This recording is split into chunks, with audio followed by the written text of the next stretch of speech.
ƙasar Nijar da gaba ɗaya su zo su saurari bayanin da za mu bada dangance da shari'a ɗan takara Muhammad Usman da shi da gwamnatin Nijar. Kuma na farko ne inda muka zo muka yi magana a game da ni da shi don saboda cikin wannan magana mun kai lokacin da ya kamata a ba mutane bayani su san labari duka abin da ake ciki.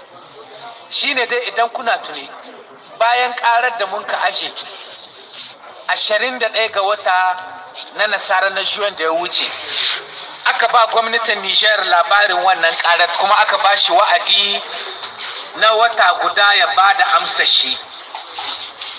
Da wa'adin ya cika ya ce bai samu lokaci ba bai ƙara ba da bayanin amsa shi ba, a kai shi jalalo a ƙara mishi kwana 15.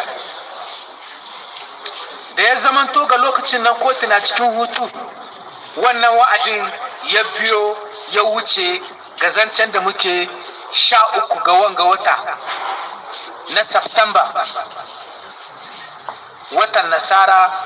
Gwamnatin Nijar ya ba da bayanin amsar da yake son ya bada dangance da korafin da aka yi mishi bisa ga wannan zaben da ya shuɗe.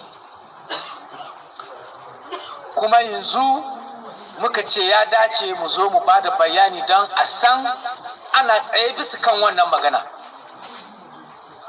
Muna tamaha koti in ya shiga aiki na shekara cikin wanga wata na Oktoba da zai kama ko Nuwamba, za mu zo mu yi zaman muhawara inda za mu yi wannan shari'a. To, kamar yadda kuka sani ne, ita wannan magana ga kwanakin baya duka kun samu labari, kun samu sakamako korafin da muka kawo bisa ga wannan zaɓe. Mun ba da hujjoji, takarda sun kai 6,000 cikakki ingantattu na hujja. Kun san su, mun ba da bayanin su ga muhawara daban-daban. Daga ciki gwamnatin Nijar ya ba da amsa. Ba mu shiga cikin amsoshin da ya bada, amma kamar yadda wa'ansu suka ce ya ba da amsa shi ba cikin wa'adi ba, mu yi